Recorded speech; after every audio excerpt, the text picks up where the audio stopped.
What it do, Dream Team? It's your boy D Neal back with another reaction video, guys. Here we are with the Russell Howard Hour. Let's talk about freedom of speech. Before we dive in, make sure you subscribe, ring notification bell, get a video a thumbs up so it gets suggested.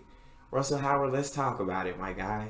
Let's talk about it. Let's talk about freedom of speech. Some people really don't get it. I was at a gig the other day and this guy was like, I believe in freedom of speech. And I was like, yeah, so does everybody, you thick.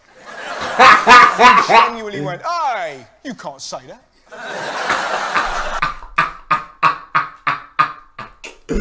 He did not say I believe in freedom of speech. He did say, hey, you can't say that. Freedom of speech means anyone can say what they want. It means anyone can say what they want about what you said.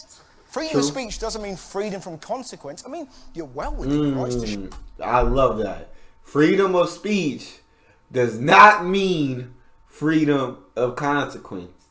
You may be free to say whatever you want, but that ain't gonna control other people's actions about what you had to say. shout out someone else's name when you're making love to your girlfriend.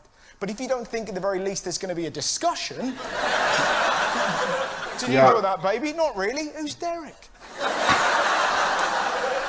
The way people talk about this country is hilarious. You can't say anything. It's like Russia. It's not. Do you know a lot of comedy in Russia has to be pro-Putin? Imagine that here. Oh, not wow. Like, who's there? Theresa May, she's brilliant.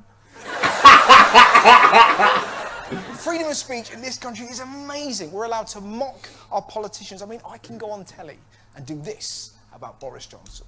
My genitals are frankly crusty, useless, and disgraceful. And Boris...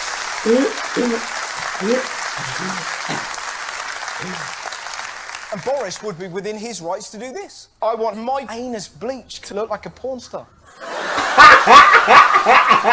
I do, but some people just love to be angry. I heard this thing on the radio the other day saying that Cardiff Met Uni had produced a guide saying what words staff should use to make the place more gender equal, and the callers were losing their shit. They're banning the word fireman. You can't say policeman. It's appalling. It's a disgrace. What next? Postperson Pat and his gender fluid cat. Bring back Diana. And you're like, calm down. All they're trying to do is create a world where anyone can have any job irrespective of their gender. That has to be a good thing, right? The main argument against this... I would think so. I don't know why we're so attached to words. I feel like so many people get so upset when things happen because it's like, oh, if we allow this to happen, then who's telling? No, there's no telling where they're gonna stop. And it's like, dog, because they want to replace that word with another word that makes it more equal for everybody who wants to participate in that job. You're weird. It's weird, dog.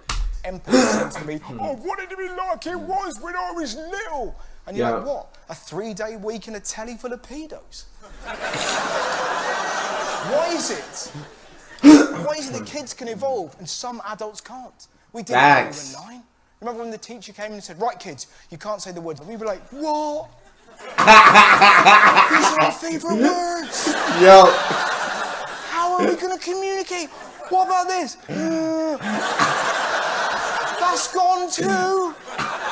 It's going to be a long winter, boys.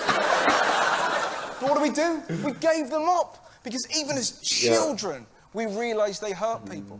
Why is it some adults can't do what we did when we were kids? I wanted to be like it was when I was little. There's plenty of things I don't do from my childhood.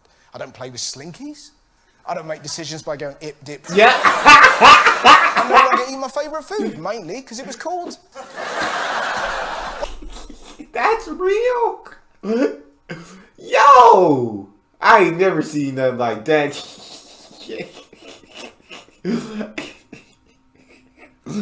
We might have to dip into the past and see how they used to do things, babe. I remember skipping down the supermarket aisle going, we're going to eat something. The point I'm making, we evolve. Yes. It's about being aware of the power of your words. A while back, I worked for the BBC and I did a piece about the Paris attacks where I said that ISIS weren't Muslims, they were terrorists. And the crowd cheered. And then, at the end of the show, the BBC lost their mind. You need to re-record it. You need to say that ISIS aren't devout Muslims. And you're like, are you worried we're going to offend ISIS? Are they going to write in? The points of view. Imagine my horror when I was misrepresented on a late-night satire show. Farouk and I will be cancelling our TV license. Please excuse my handwriting. I have a hook for a hand. Those traitors to their faith. If they're killing people, the least I can do as a comedian is call them names. That's freedom of speech. And if ISIS gets upset, then that's another point blank, period. And I'm standing with you on that, Russell. The thing that gets me, swearing. Some people get very upset. It's a sign of a poor vocabulary. That is trite. That is piffy. Yeah. That is balderdash. I never had anything against people swearing. I don't swear because I don't swear much. I won't say I don't swear at all. I don't swear much because growing up I wasn't allowed to swear. So it's a habit that stuck with me. So now it like feels weird when I swear. But yeah, I never had a problem with people swearing. I think it's weird. It's such a poor vote. Now let people talk how they want to talk. Swearing ain't a bad thing. It's how people talk. Poppycock, it's waffle, it's bunkum. I swear, because I come from a working class family, and I had a dad who was terrible at DIY. By the time I was 8, I'd heard every colour of the rainbow. Every time he put a shelf up, I'd have a different treat for the playground. Seriously, Darren, he got a hammer. But some people really despise it. I was being lectured to the other day. And she was like, there's never, ever a situation where you should say the C word. And you're like, come on. Have you never watched the news? There was a story the other day. This bloke had a heart attack and another man stole his wallet. Oh my God. Yeah, he is. He is. Yeah, he is. Yeah, he is. He's a big, fat, stinker. A huge my one. dad when he's building a cupboard. Good one, Dad. He nearly choked on my... And I know there'll be some people watching who will still be furious. You should never use that word. You don't own a vagina. And you're like, whoa, whoa, whoa, whoa. There's a massive difference between a vagina and a